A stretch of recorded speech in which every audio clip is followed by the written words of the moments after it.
Hi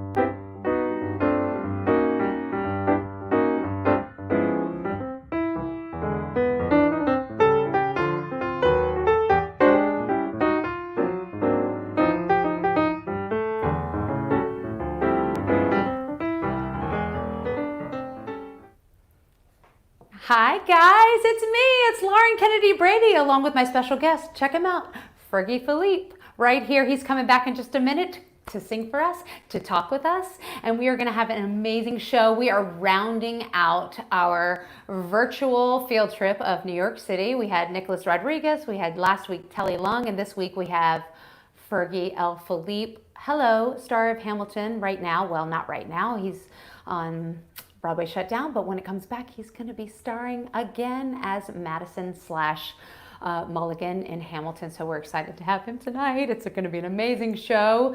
Ladies and gentlemen, please don't forget to type in any questions you have for myself or for Fergie tonight. We would love to chat with you, as well as I'm just excited to have this conversation with him and get to hear him sing.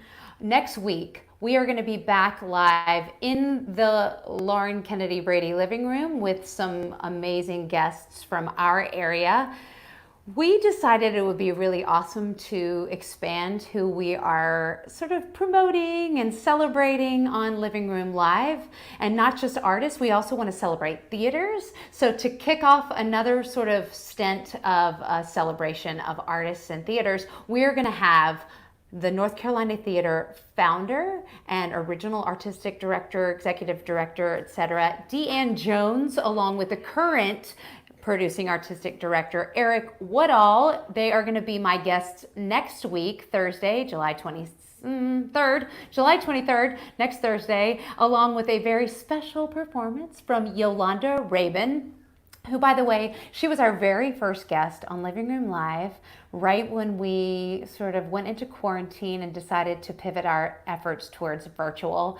And we have learned so much about streaming and sound and video since then. We wanted to give her another chance to have sort of the best version possible. So she's going to be giving us an amazing performance from our living room. Plus, she's worked a lot at North Carolina Theater. She's worked, obviously, at Theater Raleigh. So we thought she'd be a great representation of what they're doing over there at NCT. So that's going to be super, super fun. And we'll have a couple more of those that I can't wait to talk to you more about.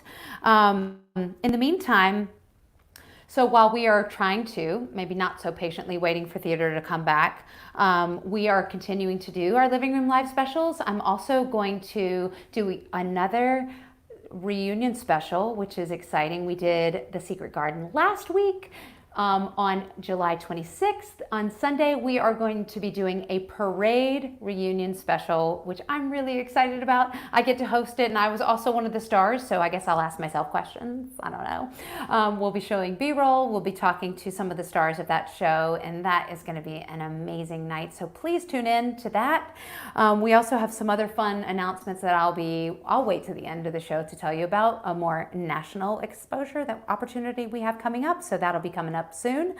Don't forget to subscribe while you're watching tonight. I think we are 2 subscribers away from our 400 subscriber goal. So let's do it. Let's see if we can make that goal by the time Fergie even sings. If so, you won't win a prize or anything, but we'll just be like, yay, we did it. And we'll change our next goal to 500 subscribers. But it's been so amazing. We have really appreciated everybody coming out and loving what we're doing on the internet. And even though these aren't ticketed performances, we would say, and we always say, if you like what we're doing, go ahead and go over to theaterraleigh.com and you can donate $1, $5, $10, $100, whatever you like, whatever you think it's worth. But we appreciate your support in whatever fashion you can show it, whether it be monetary or just showing up every time we do these shows and supporting us in that way. That means a lot to us, of course, as well. What I really want to continue to say is that we have been involved with the North Carolina Artist Relief Fund, and I mentioned last week that we're sort of rounding out and finishing up that fund. We have given over $182,000 to artists across North Carolina, 681 artists to be more specific. in 198 cities and towns across North Carolina to 252 BIPOC artists, 338 female artists, 134 queer artists, 38 senior citizens, and 63 artists with disabilities. So I'm really proud of what we've done there. And as we round it out, I think the United Arts Council is going to be taking applications for a artist grant as well. So we'll start pushing the artists that way. But in the meantime, if you can donate to North Carolina Artist Relief Fund, we'd really, really appreciate that. I know we have a few more people on our list that we would really, really love to be able to give a small grant to. So any help that you can give us would be amazing. Okay. Without further ado, ladies and gentlemen, the reason that you are here tonight and you've tuned in to Living Room Live is to see the one and only Fergie L. Philippe. Some of you know him from his Hamilton appearances, not only on Broadway, but also he toured across the country, and many of you might have seen him at DPAC recently. He is currently playing Hercules Mulligan / James Madison. He was also a student at Elon University, and I just had the pleasure of playing opposite him in Ragtime at Playmakers. He is a stunning human being. He's an amazing person. His other credits are Parade. He played Connolly at the MGR Playhouse. He's also been in Violet as Flick at Heritage Theater Festival and Jesus Christ Superstar at the St. Louis Muni. He, like I said, he attended Elon. Ladies and gentlemen, you don't want to miss this and hear his conversation and hear him sing. I can't wait to introduce to you Fergie L. Philippe. Here he is. Hey, Fergie. Hello, hello, hello. So happy to have you. You look stunning. It's good to see you. Here. Thank Love you. the brick wall. Love the turtleneck. New York, okay? New York. Nothing says New York like a exposed brick wall. Brick. I'm telling you. So real. It's so real. When I moved to New York, I was like, that's all I want. Exposed brick wall and a fireplace. It's hard to find, but 100%. Yeah. How are you? How are you holding up there? Yeah, being in New York, my choice to stay in New York during this time is a very interesting choice, but I'm glad I made that. So obviously, the shutdown happened and everything, and people kind of started fleeing the city. And the biggest reason that I stayed was because my girlfriend is currently working in the Hamptons, and she wanted to be able to have a place to come if she wanted to come to the city every now and then. And I also didn't want to go like however long COVID was going to last without seeing her. And so I just chose to stay in the apartment and kind of see and just ride it out. So I've been okay. And then of course, with everything that's happening right now, in the wake of the murder of George Floyd, New York City has been a really big hot spot in terms of protests, in terms of conversations, and now the theater industry is in conversation, and in relation to how white supremacy kind of is founded and where it kind of permeates for where we are right now. And so it's been an interesting journey for me mentally. I don't think of myself as a loud person, but I will speak up when required. But there was something about George Floyd specifically that really shut me down, shut me off, and I couldn't figure out why. So I really made the decision to kind of step back, and I turned off social media, and I kind of got out of the city for a bit and really just tried to do my best to do some recollecting and some obviously research. And I was donating, I was calling senators, I was emailing people, I was doing everything other than being in the streets. I personally am just not, I don't think I have the spirit for protests, especially how they were being handled in New York by police. It was a horrifying thing to see every night. So I was doing the best I could in terms of conversation and in terms of at home change. But yeah, it was a lot of just staying home and really trying to cultivate. I think you make such an interesting point, because we all handle these kind of national tragedies in different ways, and a lot of people hit the streets. A lot of people go to their art, and write shows or, like you said, donate, have conversations, read books. I've read so many books. I'm in a lot of book clubs right now trying to sort of parcel through all this information. Like you said, how it trickles down into theater as well and the systematic ways theaters are put together. So to me, it's all about learning. It's about listening. It's about hearing and kind of staying true to my beliefs, that there should be the voices at the table in terms of storytelling. And I think what you said to me the other day was so interesting about how self-reflection was a big part of it for you, like wanting to hear your own voice.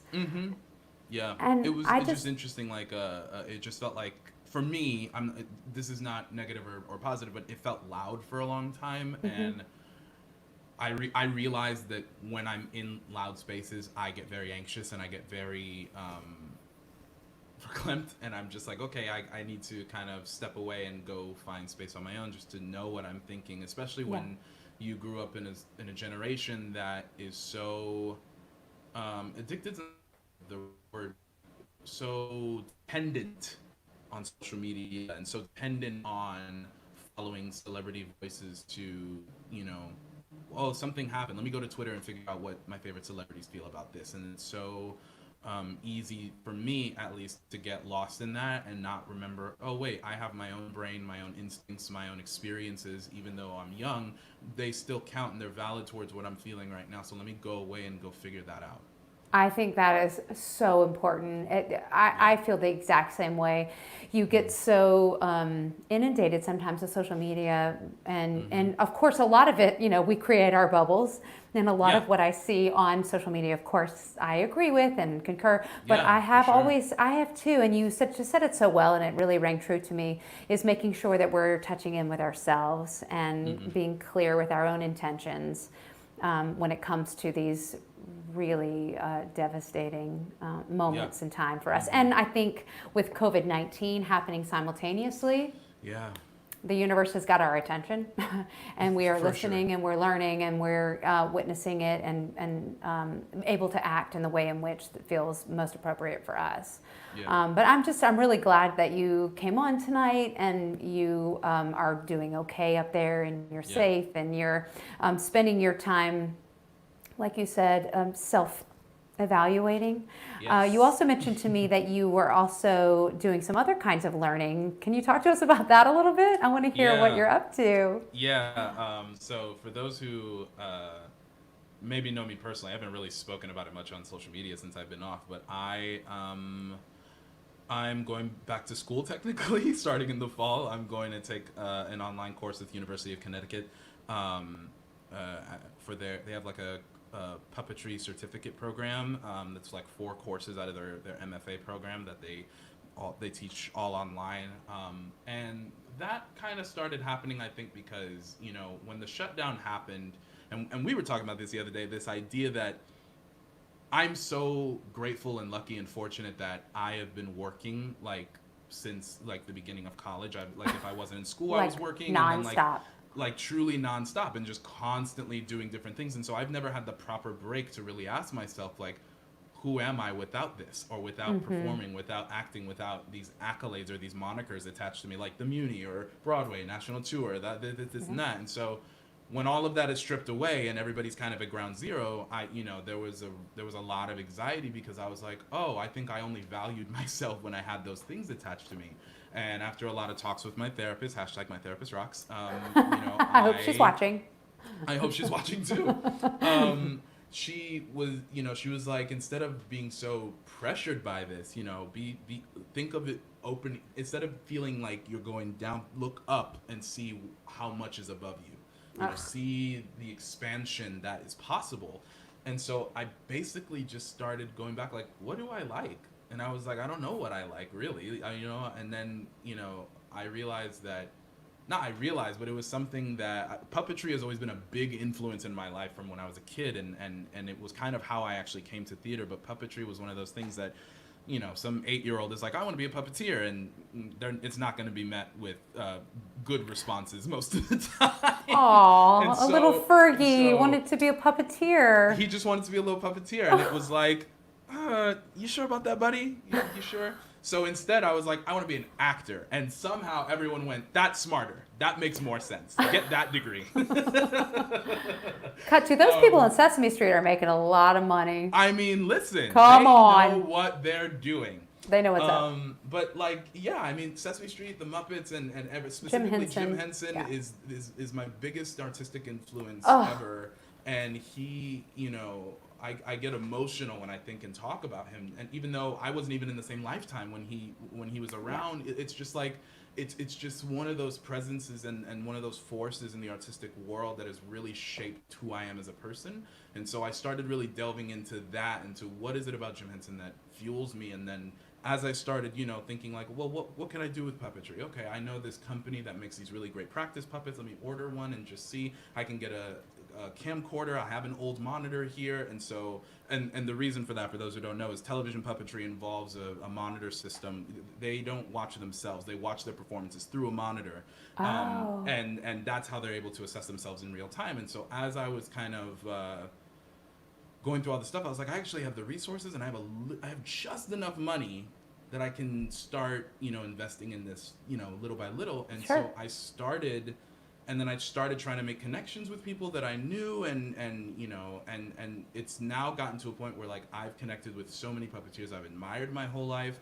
Thankfully, due to Hamilton attached to my name, you know, people want to talk to me about that, and I go, great, I will say anything you want about Hamilton. Can you answer me these questions about how I can get started in puppetry? Yeah, I'll talk about Hamilton. You talk to me about puppets. You talk to me about puppets, and so so that's what I've been working on as far as like cultivating joy and calmness and stillness during this time, and it's really helped me. It's really been healing for me during this time, and I'm only getting started. You know, I'm just working on stuff on my own, and then end of August I start my first course. Well, so, I mean, this may be jumping the gun, but how do you envision that you would create with puppetry? Would you do TV and film, or would you create theater? I mean, I kind of want to do both, actually. I think where my main aim is right now is breaking in through television.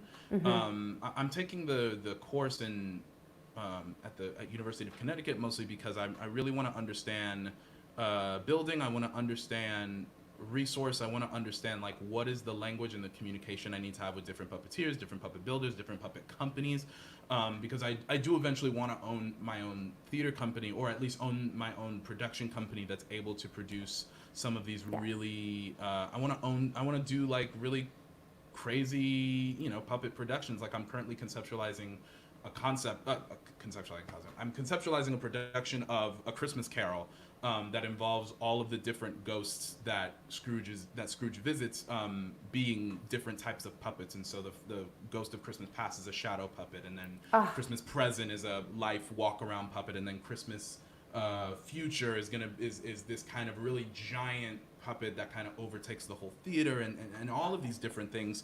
And that has kind of gone on because now I have like 5 different productions I want to do, and so basically I'm trying to break into the television scene, because also I want to, you know, a big goal of mine is to get on Sesame Street, because I believe in their mission, and I believe in the way they've handled approaching how they teach children through television, and the standpoint of everybody, and like being very adamant about anti-racism since the start. Absolutely. And so I would love to write, produce, or perform for them. You know, I just would love to break into that company, learn everything I can, and then break away and kind of start making my own kids media in addition to that. So yeah, that's just a few of the things that I'm trying to do. I think that's exciting. I mean, that kind of puppetry and education through entertainment, like Sesame Street does, really is, it was so groundbreaking in the time, and will continue to be, obviously, as you said, the racial equity. They've been doing it way before, you know, this last sort of 2 or 3 months, you know, we've been thinking about it.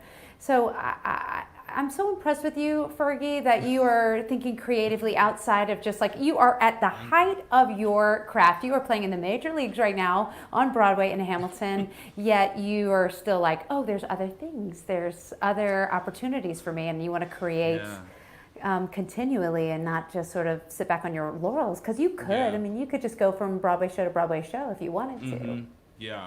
Yeah, that's been an interesting conversation with myself too, and during this quarantine, it's like, what do I actually want to accomplish? Like, what is it that I'm really trying to get done in life? And you're so young. I mean, I say that because you just told me what year you were born before we went on air. But I think about how I was when I was that age, and I didn't care about anything else except being on Broadway. And it wasn't until much later that I realized that maybe I want to try my hand at directing or creating or having a bigger say or voice in the room even. Yeah. So I was very impressed with you during Ragtime, not only because you were an incredible leader, like a spirit leader, and in terms of morale and your beauty in terms of bringing everybody together and creating an atmosphere where you had such great discipline, your integrity was so high, and everybody rose up around you. I mean, that was very clear to me, and I was really impressed with that. Thank you. And something I feel like I didn't have an understanding of until much, much later. So it only makes sense to me that you're going to do really awesome, amazing, big things, even outside of starring on Broadway. But I want to hear more about starring on Broadway. Are you having the time of your life? I mean, you're in Hamilton, okay? Yeah. I mean, it's as crazy as everybody thinks it is. And the crazy thing about it is that the day that I debuted, I knew I was gonna like be emotional, but it was one of those things where like quite literally from the moment I woke up to the moment I fell asleep, I was crying, like truly all day. And I think it was because this show specifically, like when it came into my life, it came at a very specific point. I was emotionally in a very different place, and it really helped me click into, again, another thing that has really shaped who I am as a person, and as far as like being able to see yourself in a way on stage that I've just never have before. Up until Hamilton, I was really kind of in school because I was like, I'll prepare a life of playing Coalhouses and Joes and Showboats and Conleys and Parade, and I had all these different things, and I was like, yeah, of course, like this career makes sense. And I always had plans to be a director, be a writer, and do all these things, but there was never anything out there that I felt like was like, oh, that's what this can be. Got it. Now I know what I need to work on to do it. And Hamilton was really like immediately one of those things that I was like, this is more than just a really good show. This is something that will, I don't know why, but I knew it would define me as a person and an artist in my career. Was it because you saw yourself, like you saw the show or you heard the album, you were like, I see myself. Yeah. And yeah. I can do that. It was just like, I always say that like when Oak first came out and said his first lines, I felt God or the higher power kind of shift my body and be like, you need to pay attention. Like I really felt something ethereal watching him, and it was something so, and it was because he was able to play two characters that I was like, those are literally two parts of who I am. Those are literally two different, like I identify with both of these characterizations so much, and I have never had an opportunity to really be able to play range like that. And that was just something, and it was something I never thought I would do.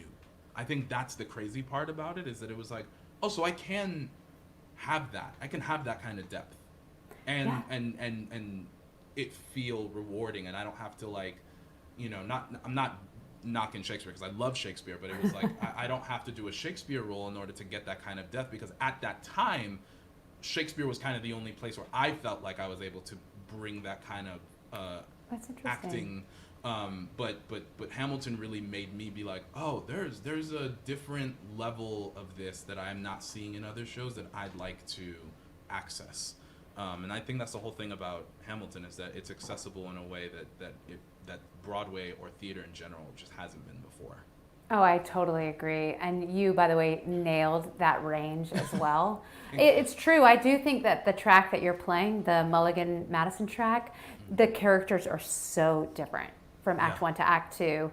And it is noticeable. And when I saw you do it at DPAC, I was like, Fergie L. Philippe, you better get it, because you had auditioned for us at Theater Raleigh, and I'd seen you at Elon, and I just like, And I mean, that was such an emotional experience. To go back to Deepak, oh my God, going back to Deepak to do that show was such an emotional experience.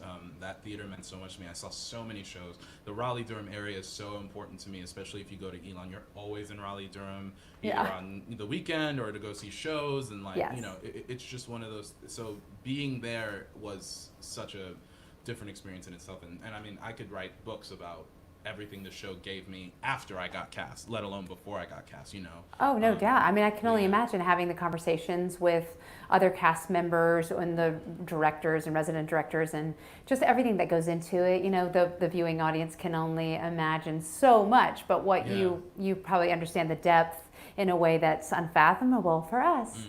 But, you know, I mean, I'm right now, it's so accessible. Obviously, people are watching it on Disney Plus, Disney Plus, yes. You know, multiple viewings. So we're knowing it really well right now. Of course, I saw it twice live and I immediately saw it on July 3rd. Duh. So do you want to weigh in and tell me what you thought? And of course, did you, I mean, being that you're a Disney Plus fiend, because I remember during Ragtime, you were like, I'm getting Disney Plus. You're like the first person to sign up that I knew. I remember being literally backstage telling everybody, guys, Disney Plus, it drops today. Make sure everybody gets the deal. You sure were. I did not stop. I You're like Disney a year Plus. for free, blah, blah, blah. But, Yeah. You were giving us the scoop. The whole scoop. Listen, of course, I've watched it probably 5 times at this point. It's just, you know, well done. It's so well done. It's so brilliantly filmed. In the the purposeful capture, like, and that's the great thing about it, is that if people haven't picked up on it, what you watch on Disney Plus is still not the show. Right. like I don't know if people get that. It's like, no, they filmed it in a very specific way so that yes, you can see the show. That's not the show though. And there's such an important distinction in that, because to see Leslie Odom's very nuanced, you know, facial expressions and his moments are just so, you know, and that's the reason I've watched it 5 times, is I think Leslie's performance and David's performances they're just stunning, ridiculous. They're absolutely Renee. Oh my God, Renee! Like they're and Pippa. I could say everybody is brilliant, and that's kind of the crazy thing, is that like I finished it for like the 3rd time with my girlfriend, and I looked at her and we were both like sobbing, bawling. And she was like, why? I was like, I have done this show over 600 times. Why am I like a mess? And it's just, isn't when you it watch all the things? It's everything from, like you said, the purposeful capture, the craftsmanship of not just the actors, but like Thomas Kail and Andy Blankenbuehler. Like everybody brings their A game, and not only to just the show itself, the lights, the set, the sound. I mean, everything about it is just gorgeous, and the fact that we were able to watch it and continue to watch it over and over again for free if you were a Disney Plus subscriber, you know, it's truly a true gift, because it is expensive to film like that, the way they filmed it in front of an audience, yet also called in video privately. That's not really doable for most shows, and so it is quite spectacular that we've been given that gift by Lin-Manuel. Thanks, Lin. Very grateful. Very grateful, Papa Lin. Very grateful. Very grateful. But I did think about you so much, Fergie, because I know you love the mouse. You are the Disney, like, you are the father of Disney. I just... I will never forget, like, at rehearsals, you were wearing a jean jacket with, like, a Disney princesses on it. I was like, yes. I love You're not afraid. You're like, I love my Disney princesses. I love Disney. So tell me, what was your way into Disney? Was it the parks, because you're from Florida originally, or was it the movies inspired you? You know what it was is that when I was a kid, and this is kind of my way into puppetry and Jim Henson as well, is that when I was a kid, I grew up in a very very Haitian household, which means if fellow Caribbeans will understand. I didn't leave my house a lot. You know, my parents really would prefer that I stayed home and not went out and hung out with other kids. And so because of that, my TV was my best friend before my brother was born. So for about 6-7 years, you know, I was watching TV by myself. And of course, when I was a kid, like I was watching Disney, I was watching Sesame Street, and I was watching The Muppets. Like those were the 3 things that like back to back all the time. My entire... I think that's why I have so much information in my head about it, because that's all I did basically. And so my way in was definitely the movies. I like have I have very specific memories of the first time my mother showed me Peter Pan, the first time my mother showed me Aladdin. I remember going to the theaters to see Toy Story 2. I remember going to the theaters to see Up. Like, there are so many, like, Disney movies are one of those things that I have a very specific memory and emotional journey attached to. And I think it's the sense of purity and joy and the colors and the detail of animation and story. And it's something that and it's always been this giant media mogul, but especially now these days, it's so fascinating to watch them as a company. I love reading weird things like analytics about their stocks and about how the corporation functions, just because I'm so fascinated by this giant media mogul that is, you know, dominant in theme parks, dominant in, you know, dominant in like visual media, dominant in music, dominant in travel, dominant in, you know, merchandising and kitchenware. Like, there's just so many different things that Disney really has the grasp on, that it's like I'm so curious about how a corporation can function like that. And obviously the content, I think, is just, the content is like so joy first. Like, it's all about joy. Like, all that music, all of that, you know, those moments, you know, whenever people play Disney in the car, it's very rare that nobody sings along. Like, everybody sings along to it. It's just so universal, you know what I mean? It's so true. It's really, it's important to me because it reminds me of, it immediately connects me to my inner child and youth. And that's something I'm very passionate about. I'm very passionate about being able to access that side of you. I love that. I think that makes a whole lot of sense, because we are so we have muscle memory about those early early days of our youth and what forms us and what makes the impact. And theater was like that for me. I mean, I remember my parents did like community theater, and they, you know, I would sit like in rehearsals just eating my French fries while my mom would be rehearsing a number. And it just is like in my fabric now because of that. And I always talk about how I love the rehearsal process. And I think it's because she used to drag me to rehearsal, and I would go watch her, you know, playing a whore in Mame and walking across with a cigarette and just be like my mom. And being like, yes. And I'd be like, I want to do that. Be on stage, not be a whore, but be on stage. But for me, my way into Disney, and I was just talking to my daughter about this today, Little Mermaid was like the first, you know, Disney animation that had happened in many, many years, and it like revitalized Disney back in 1990. I think I was telling her I was literally her age. She's a rising junior in high school. And that just, like, it blew my mind. It also was like, this is theater. I mean, yes, it's drawn and it's animated, but this was written by the guys who wrote Little Shop of Horrors. Yes. And it just gave me like this new inspired hope of like what the theater could be. And I started, like, before Google, started like finding out, researching, like, you know, Paige O'Hara played Belle in Beauty and the Beast, and she was a theater actress, and she had also worked at the North Carolina Theater and played Sandy in Grease. And I was like, it was like mind-blowing to me how attainable it felt, because I had had experiences in theater, you know. Not that I thought, oh, this is going to be me, I'm going to do this, but it just felt like the intersections. Yes. Yeah, it's accessibility. The same thing. It's like when I saw that Jonathan Groff was going to do Frozen, I was like, I guess I can do. You know what I mean? It's really that level of, it's just accessibility. Like, that's what it is, and especially, you know, that era. I'm gonna get a little nerdy on a second. That era, you know, Little Mermaid started the Disney Renaissance, which is the period between *89 and '99, and not all, but most of those animated films in that time really were financial and critical successes, and part of that was the, you know, new directors, Ron Clements and John Musker, and also one of the biggest impacts was Alan Menken and Howard Ashman. And again, that idea of bringing the musical to the animated art form is exactly what made that whole period successful. When you think of Beauty and the Beast and Aladdin and Hercules and Tarzan, like it's exactly that. It's that exact thing. It's really, and it's amazing, and it's why so many of us have like such, you know, guttural reactions when we think of those movies. Oh, 100%. And I think it's funny how people are like, oh, Disney is now doing every animated movie is becoming a musical. And I'm like, well, it was always a musical, by the way, you guys. It's always a musical. Yeah, It's exactly. always a musical. It's always It's been just like now, yeah, it's now just actually living on a Broadway stage. So Yeah. I have no problem with that. Yeah. It's so funny. Yeah. Well, so just one more question before we head over to our little mini concert portion of the evening, which I know everybody's really excited about. Of course, when we come back after Fergie sings, you guys, we have some questions. I see a lot of people are writing in on the chat, and a lot of people want to chat with you and ask you a couple questions, Ferg.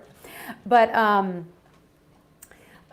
wanted to ask you, because I know that you were an Elon student, and you obviously got your BFA in musical theater.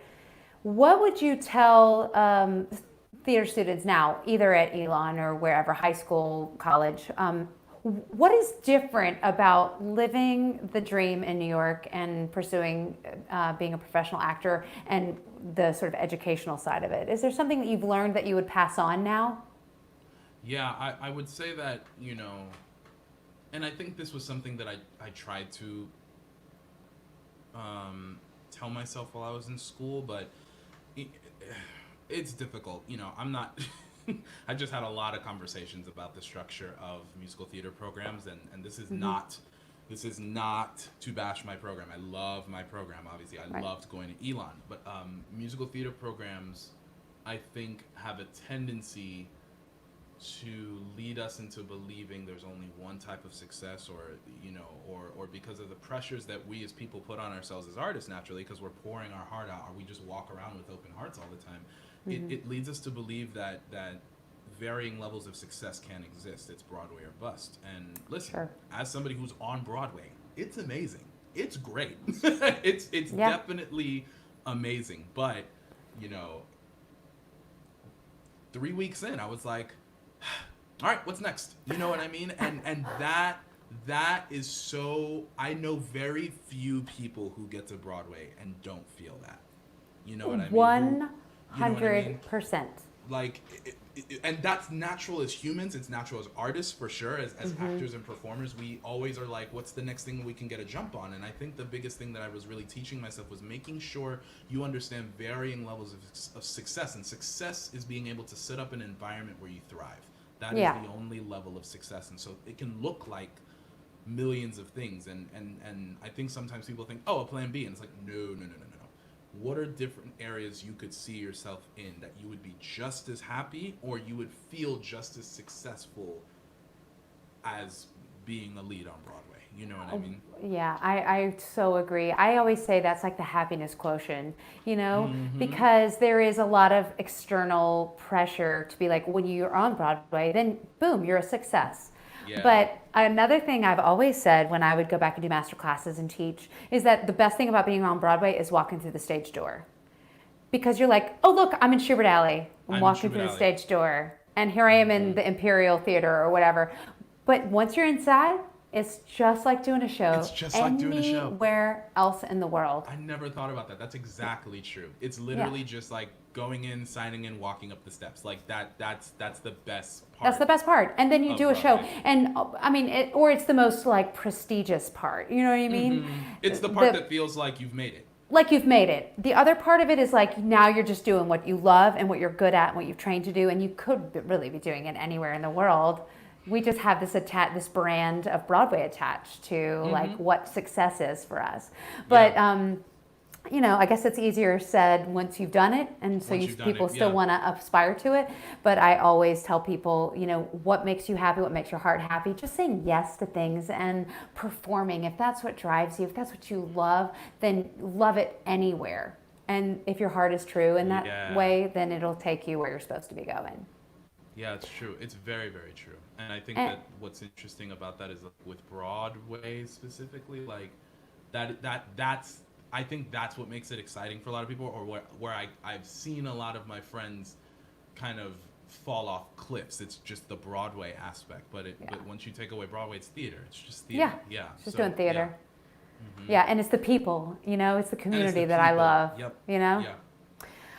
Well, I'm so happy that you're here and you're sharing your amazing talents with us happy to be tonight. I'm going to send the broadcast over to you and you're going to give us a little mini show and then we'll come back. We'll play a Disney trivia game. We'll take questions from our viewing audience. Yeah, that's right. Start doing your Disney recon. But in the meantime, you guys are going to get to hear an amazing performance from Fergie live from his living room. Ladies and gentlemen, take it away. Fergie L. Philippe. Thank you so much. All to myself. I'm kidding. I am very excited to be here. Before I start, I'm very happy to be performing. I'm very happy to start singing for you all. But I do want to say, it's hard out here. It's tough. It's really scary out here.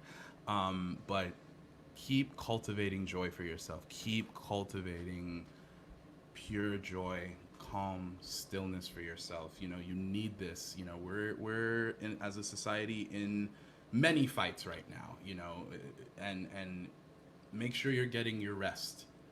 Make sure you are getting your rest and you're getting your water and your veggies and proteins so that you can be the best version of yourself. And that's all I want to say. This first song is a very dear song to me. I've been singing it for years. For those who might love some Jason Robert Brown, this is The Bridges of Madison County. This is the song Wondering. So, thank you.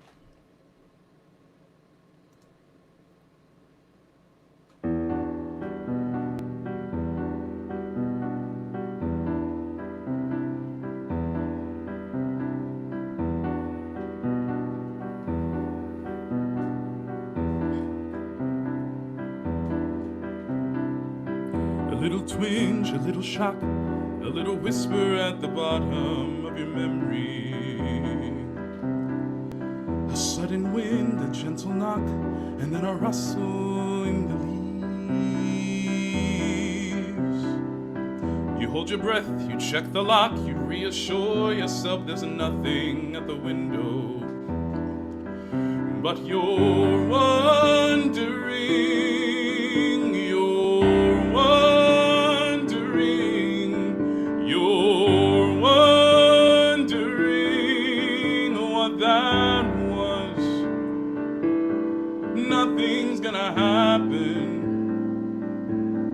Nothing's gonna happen.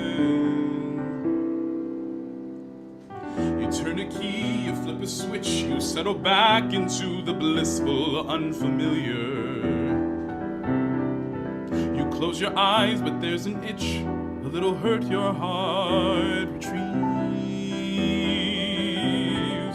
But you ignore the tiny twitch, pretend the feeling will be gone before the morning. But you're wondering, you're wondering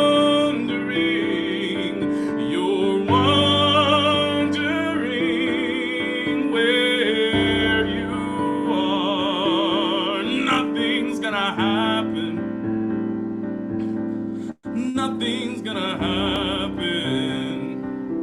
But wouldn't it be fine to share the weather in her eyes, her hair, her footsteps as she climbs the stair, the shadow in her light.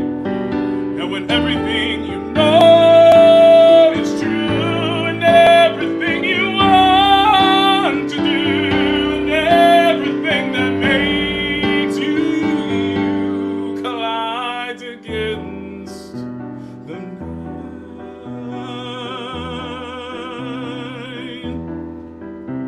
And nothing's black and white, but you're wondering, you're wondering, you're wondering if it's true. You're wondering, you're wondering, you're wondering if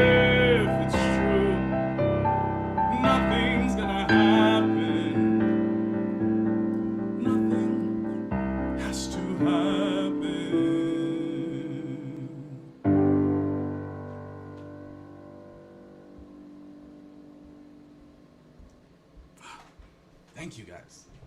Love that song. Love that song very, very much. For those who don't know The Bridges of Madison County, it's a beautiful show. It's a beautiful book, beautiful movie, I believe, that starred Kelly O'Hara, Stephen Pasquale, Hunter Foster, Caitlin Kinnunen. I can't say her last name properly, I'm sorry. From The Prom, Derek Klena, Morgan. Oh my God, Cass Morgan. Oh my gosh, yes. Just brilliant people that were involved in that show, beautifully written. This next song I'm gonna sing, some of you will probably already know. It's a Disney song. It was inevitable, folks. It was inevitable. I had to do a Disney song. What do you think? This is from Beauty and the Beast. This is If I Can't Love Her, which is sung at the end of Act 1 by the Beast. I think it's a gorgeous song that was written for the show. Let's just get into it. Maybe Alan Menken's watching. He's not.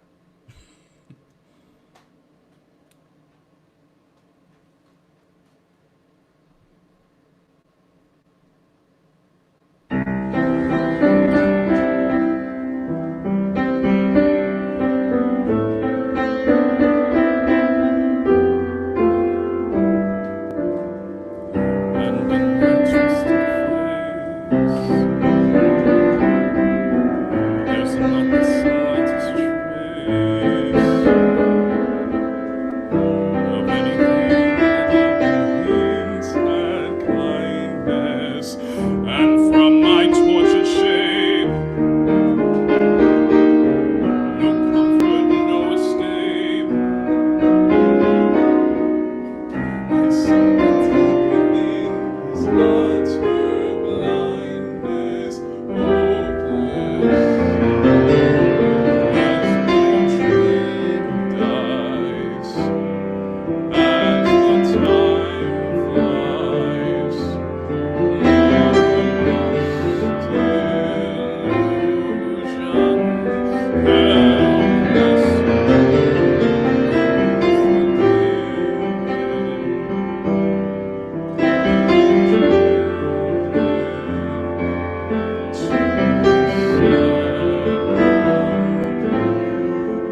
good one. It's a lot. It's emotional. I'm just playing. And it's beautiful. The first time I ever saw that show, fun fact, that I ever saw that show live was the national tour that came through DPAC, Durham Performing Arts Center, all to my RDU Triangle folks. What is good? Thank you for joining us. I love that show. I think that show is so good, and I'm very excited it's coming back to Broadway. I hope someone, a part of that production, is watching, because I love that show. I really do. I really, really do. This next song is from a little show that has closed too early and I wish was still running.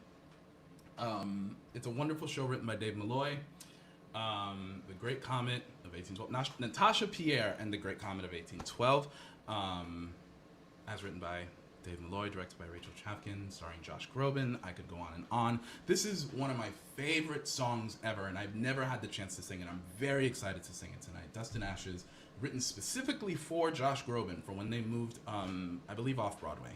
Or maybe, no, yes, it was off Broadway. Yeah, it's a great song. I hope you all enjoy it. One of my favorites of all time. Yeah, let's do it.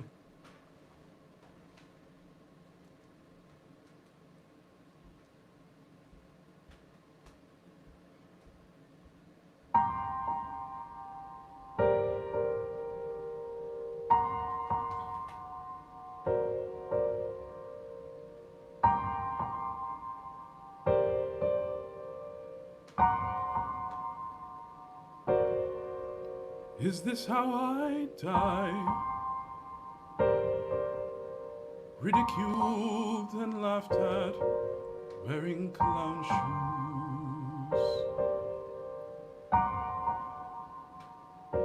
Is this how I die? Furious and reckless, sick with booze. How did I live? I taste every wasted minute, every time I turned away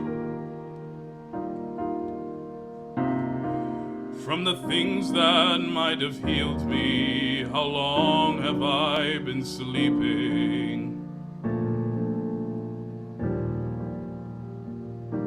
Is this how I die? Frightened like a child, lazy and numb. Is this how I die? Pretending and preposterous and dumb. How did I live? Was I kind enough and good enough? Did I love enough? Did I ever look up and see the moon and the stars and the sky? Oh, why have I been sleeping? They say we are asleep until we fall in love. We are children of dust and ashes. Fall in love, we wake up, and we are a god, and angels weep. But if I die here tonight, I die in my sleep.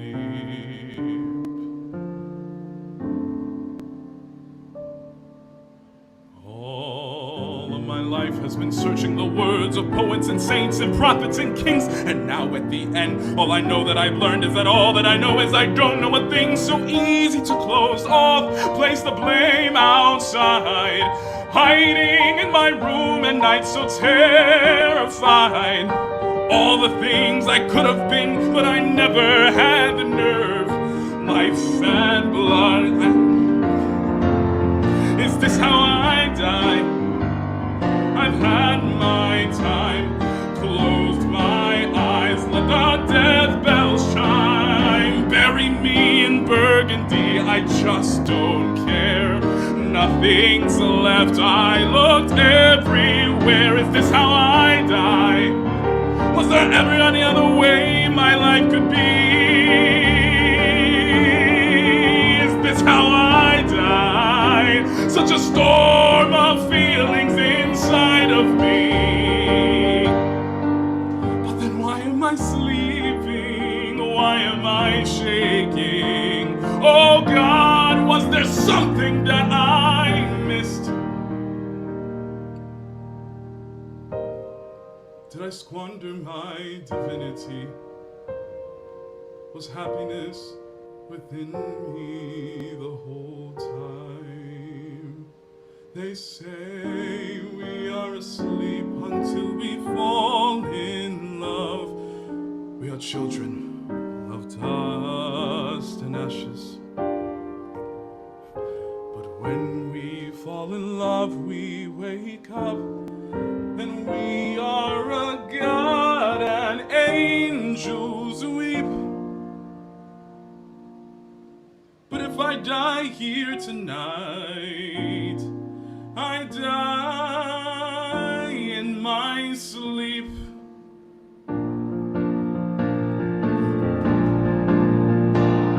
They say we are asleep until we fall in love.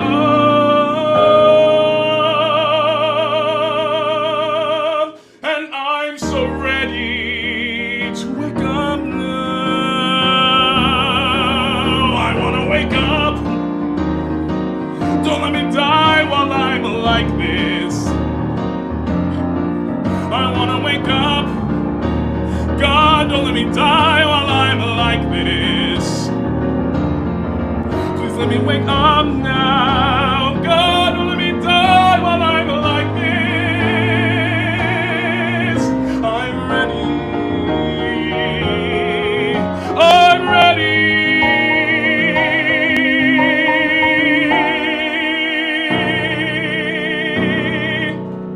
To wake up.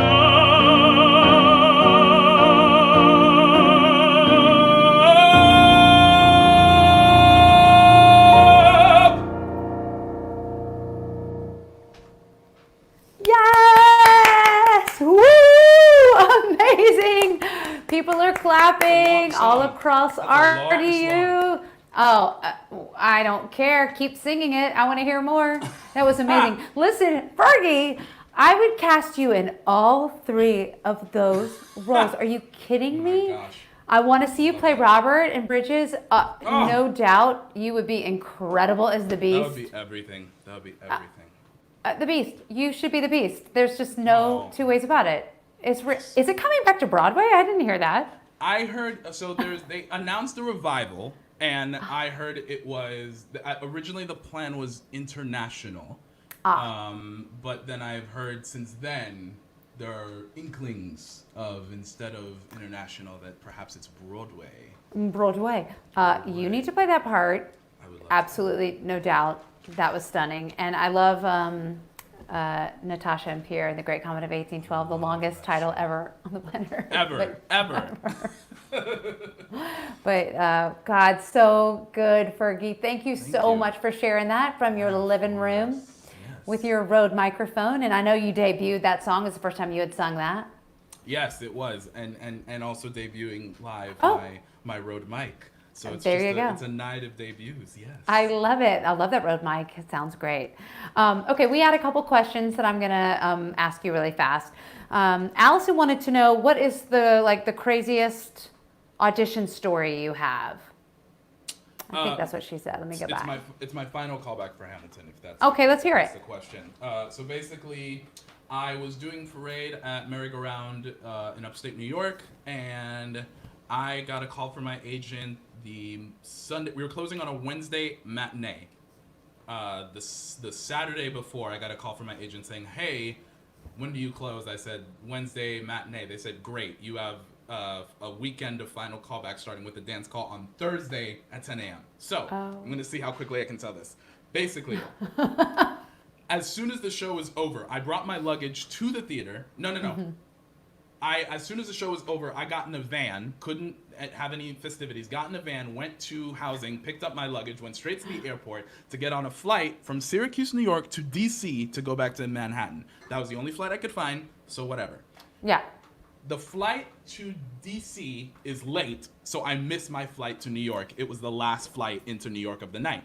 So, because it was late, they say, that's fine, we put you on a free flight the next morning, 6 a.m. Here's a voucher for a hotel. Boom, boom, boom, boom, boom. Great, love it. Get to DC, everyone is grounded there. So every hotel that I go to either doesn't take my voucher or is too full. So, I think I ended up booking a really expensive hotel for 3 hours, got on a plane, got to New York, get there. I'm at the luggage carousel. I don't see my luggage. Plenty of people don't see their luggage. We hear from the people, so the plane door where the luggage comes out of is stuck, so we can't get your luggage. I was like, I need to go, so what do I do? So basically they said, we will send it to you, just give us an address. Amazing. I get on the bus. Why? I get on the bus. Because I was broke, that's why. I get on the bus to go into Manhattan. The bus gets stuck on the bridge. And it literally turns 10 a.m. while I'm on the bridge. I call my agent sobbing, and I'm like, I'm not gonna make it. I'm not gonna be able to. I hate my life, blah, blah, blah. She was like, it's really fine. Just be prepared for the singing and acting the next day. So it was that. It was supposed to be a callback Thursday, callback Friday, and then over the weekend, I would know whether or not I was coming back in. So then Thursday passes. I had to go to like TJ Maxx and get some new audition clothes in case my clothes never came. My clothes finally come. The next day go in for Tommy and Lack. Up until that point, when working with the associates, every time I would do the whole packet. I did a song and they were like, that's really great. Let's work on this and let me tell you all these different ideas. When I went in for Tommy, I did my shot. Great, next. Did the next song. Great, next. Next song. Great, next. And that was it. No notes, no nothing. And I was like, okay. Left the room. They said, come back in and sing whatever's in your book. I sing, I think, Ordinary People. I peace out, thinking I ruined everything. I get an email saying, hey, check out for Monday. There might be a dance call Monday. We don't know yet. So just be prepared. We'll let you know Sunday night. Cool. Sunday night, I hear nothing. I go to bed. What I should have done, and what I know now, is that if I'm ever told something's coming Sunday, it really means Monday morning. So now, I didn't set an alarm. I wake up to a call from my agent. I have missed 6 calls from them. And they were saying, hey, what do you do? I'm like, I'm not doing anything. They're like, okay, they want to see you in they're having another dance call. Get to the Telsey right now. It's 9:30, I believe, and the dance call's at 10:30. Get on the train. Whoop, train gets stuck. So then I get stuck on the train, get to Telsey, run into the room, empty. I missed the call again. Have another singing and acting the next day on Tuesday, and same deal. I just sing next, sing next, sing next. I'm like, okay, great. I think I walked in, Sasha Allen was there, John Eric Parker was there. I was like, oh, these are the big leagues. I'm not getting into the show. So I leave, have like a mental breakdown again. My agent calls me and says, so, good news is they really like you. You have to dance for them though. I was leaving Monday at 1 p.m. I believe. So I needed to, and I was leaving from Jersey, so I needed to get out of the city by like, at the latest, 11:30. But I didn't even want to do that. So they go, can you do a dance call tomorrow at like 10? And then as soon as it's over, get on the train. Sure, whatever. So we schedule that whole thing. I get another call from my agent. You have another audition right after the dance call. It's only down the street. Could you do it? Sure, fine. I wake up the next day. I'm thinking it's a dance call. I go in. It's like 3 people from casting, and like I don't even think they were a dance captain. I think they were an ensemble member, and they were like, "What are you doing here?" I was like, "Why are you here?" I'm here. I'm gonna learn my shot. They were like, "Who?" I was like, "I'm for Mulligan." They were like, oh, "Okay, yeah, this is the combo, I think." And he teaches me the combo very quickly. It's just me. It's only me and this dude. Teaches me the combo. We film it twice. It took 15 minutes, and then he said, "Okay, great." And then I ran to my next audition, ran to Newark, and my flight got canceled again. And then the next morning, I got a call that I booked the tour. Oh my God! Well, you worked hard enough for it. Oh my God! Craziest weekend of my life. I mean, seriously, you must have been like, the odds are like either so crazy not in my favor, or like I have to book I'm this getting because this. yeah, it's happening. Oh my God, Fergie, that is crazy. That I've never heard anything like it. Somebody just wrote, "Oh my God, this is like a mini series, so you need to write Yeah. this. This is amazing." I would have been so like, oh, my heart, I can't. I was okay. a mess. Well, we had another question about, and it was a Disney trivia question, but I think we'll tack it on to the end of my Disney trivia questions, because I have a bunch. I have 10 questions for you. And let's see how well you actually love Let's Disney. see. I'm about to be called out. No, you're not. You'll be fine, because they're, I got them off BuzzFeed, so let's, they're not that hard. And some of them are multiple choice, so. Oh, okay. And if you're playing at home, go ahead and type in the answers if you think you know them as well. Okay. Which of these words does Ariel not use in the song Part of Your World? Gizmos, what's-its, doohickeys, or thingamabobs? Which one does she not use? Gizmos, what's-its, doohickeys, thingamabobs. She doesn't use what's-its. She does use what's-its. No, hold on. Stop. She uses Who's-its and gizmos. what's-its galore. So which one is it? Doohickeys. You want to think about it? I told you I was not going to be good at this. Well, you didn't want to be Ariel like I did. I knew that one. Yeah, that's true. All right, this one's going to be hard, actually. Complete the sentence from Mulan. Lord. Dishonor on you. Oh, yeah. Dishonor on your mom, cow, sword, or cricket. It's cow. That's easy. That's so easy. That's an Eddie Murphy classic. Oh, hilarious. I would not have known that one at all. Okay. Who was the youngest Disney princess in age? Snow White, Rapunzel, Tiana, or Mulan? Oh. The youngest in age. I can give you a hint, too, if you want, if you need it. What's the hint? The hint is she's also the oldest chronologically. Oh, it's Snow White? Is she 16? White. I don't know how we'll choose, but it's Snow White. Ladies and gentlemen, let us know. I really would have thrown that. Yeah, please in the chat, let us know. I would not have gotten that one either, but it's Snow White. Okay, what tattoo does Moana's mother have on her back? A manta ray, an octopus, a coconut, or a shark? Her mom or grandma? Her mom. It says mother, actually. That's a weird Grandmother? Is it grandmother? It might be grandmother because I think it's a manta ray. It is a manta ray, so I must think have it's typed it wrong. No, it's okay. Yeah. My daughter's right over here, and she's like, it's her grandmother. She's whispering it to me. She's like, Mom, you're stupid. You don't know. Grandmother. Oh, man. Thank you for the save, and thank you for getting that right. Yes. Okay. Only one Disney princess has a living mother and a deceased father. Who is it? Is it Tiana, Elsa, or Rapunzel?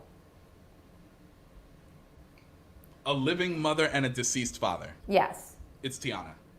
It is Tiana. Yes! We should have like a laugh track and like applause and like a button. Right. Or that was easy. You nailed that one, see? Okay, in Finding Nemo, where does Nemo end up when he is captured? Alaska, Vancouver, Australia, or San Diego? Australia. It is Australia. Fun fact, San Diego is Finding Dory. Very interesting. It is a fun fact. I did not know that.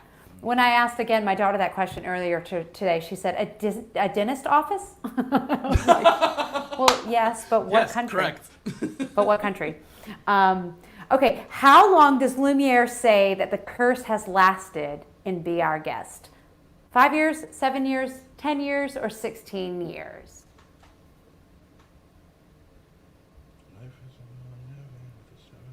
As he sings it to himself. 10 years. 10 years we've been rusting. Yes. Needing so much more than dusting. Okay, what is the skunk's name in Bambi? Thumper, Flower, Stripe, or Pepe? It's. I'll give you a hint. not It's Pepe. not Pepe. It's not Pepe. That's another property. That is Pepe Le Pew. It's Flower. It is! Oh my God, you are good. I was like, oh, it's totally Thumper. No, Thumper's the rabbit. I know. As soon as I guessed it, I was like, no, Lauren, like, you're a oh. dummy. Okay, this is kind of a tricky one. Mm-hmm. Which of these celebrities does the genie not impersonate in the 1992 animated Aladdin? Here are your choices. Rodney Dangerfield, Jack Nicholson, Betty White, or Carol Channing?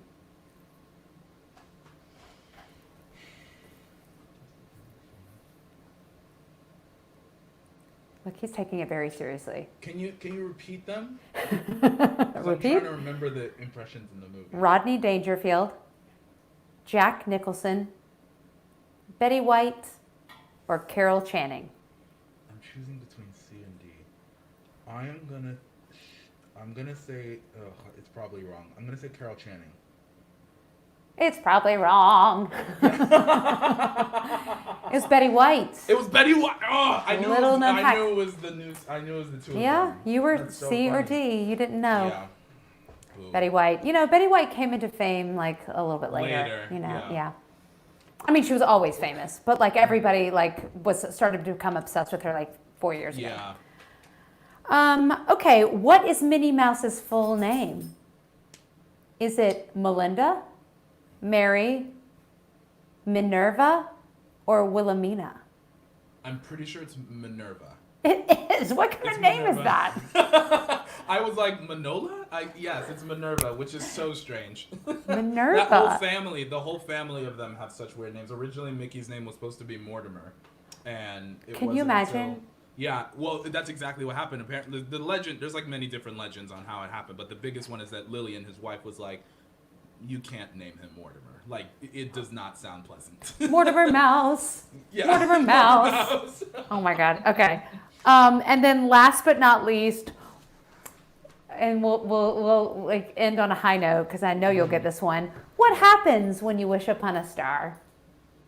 It will take you very far. Really? I'm kidding. How does the song go? Your dreams come true. Your dreams come true. Yeah. Yes, your dreams come true. You're like, come on now, please. Fergie, seriously. I set you up for success. Seriously? Okay, I have one more bonus question. Ooh, Will yes. Eliza Hamilton become the next Disney princess? I honestly hope so. I think that'd be great. I think that'd be amazing. She technically is, if she's on Disney Plus. Yes, that's what I'm saying. She was on Disney Plus. Can we get a doll? Can we just get a doll, please? I think we can get Lynn to just clever. Oh, I'm sure a doll will come out very soon. That's not even a question. One other person asked if we know if there's a villain, if you know who the villain is that is never seen in a Disney show. The villain that is never seen in a Disney show. I don't know. Somebody type it in. I'm not sure at all. I mean, yeah, I'm lost on that one. I can only think of... I can't wait to hear the answer. Yeah. Somebody type it in, y'all. And let's all think about it while we send it back over to Fergie for one more final song. Are you ready to round out the performance? Mm-hmm. I can't wait for you guys to hear this last song. It's super special. Thank you, Fergie. I'm going to send it over to you. Thank you. Well, y'all, here's my last song. I appreciate y'all having me. This next one, I mean, it's so, ooh, I better not cry. It's so personal and important to me. It is such a wonderful piece of music. It is from the original Muppet movie, 1979, as written by Paul Williams and Kenny Asher. This is The Rainbow Connection.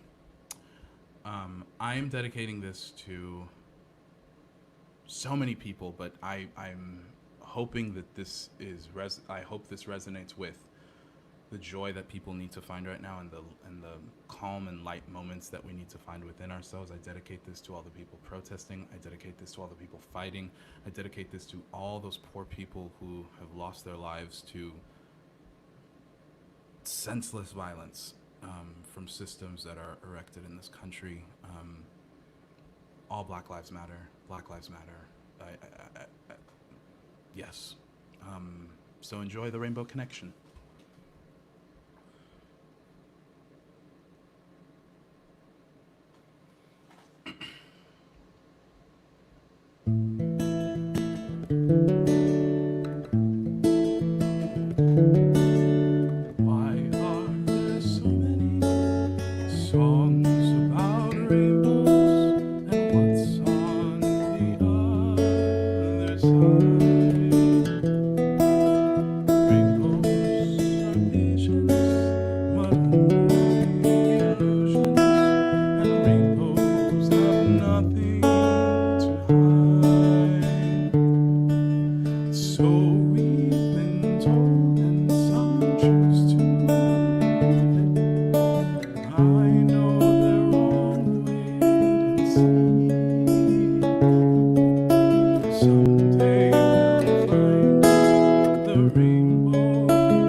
thank you so much, Fergie. That was Thank you. beautiful.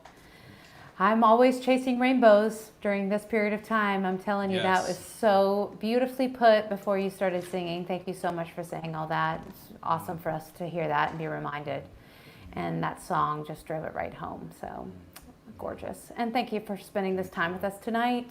Thank you for You having are me. such a beautiful light and such a beautiful human.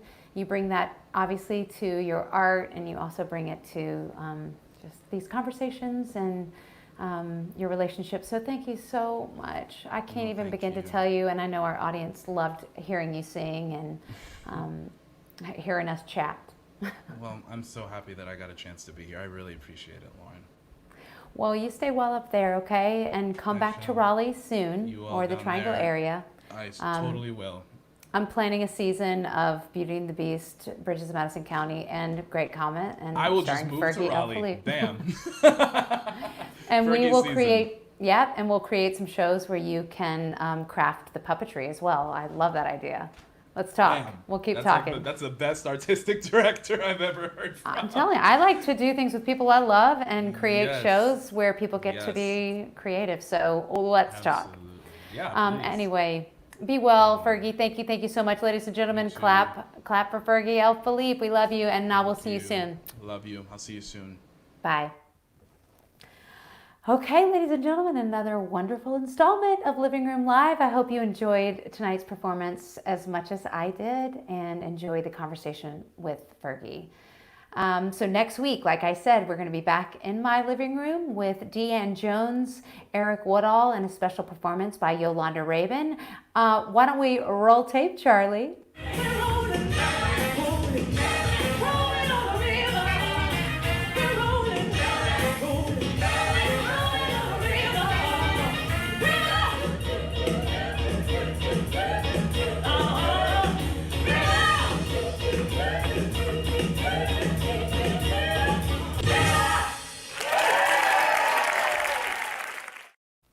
There's that applause track we need. Yes!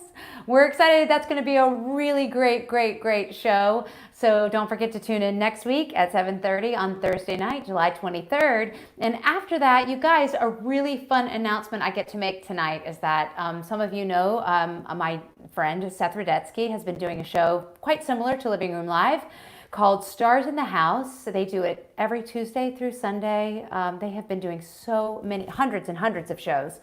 And he is starting to give regional theaters across the country a special spotlight, and he has asked if Theater Raleigh wants to be included. And so, ladies and gentlemen, we are going to be on Stars in the House August 2nd, which I'm super excited about. We get to talk about Theater Raleigh, what we're doing. We're going to show videos. We're going to have special performances by some of our faves, Kate McMillan, Gerard Williams, and of course Yolanda Rabin. It's going to be a really fun show. So make sure you tune in to starsinthehouse.com or their YouTube channel. We'll get you all the information. That's going to be August 2nd at 2 p.m. I'm so excited about it. It's going to be a blast. So you guys, thank you so much for coming. Thank you, as always, Fergie L. Philippe. And of course, I have to mention, thank you so much to my husband, Charlie Berady, who helps me run these shows. He's been doing all the video and the sound and visuals, etc. So I'm super grateful for him. Thank you for joining us. Please don't forget to donate to Theater Raleigh if you feel inclined and like what we're doing here. Also to the North Carolina Artist Relief Fund. And guess what, you guys? We broke 400 subscribers. Thank you for making that happen. Our next goal, 500. Let's do it. Everybody stay safe, stay well, wear your masks, and be good to each other. And we'll see you next week. Bye.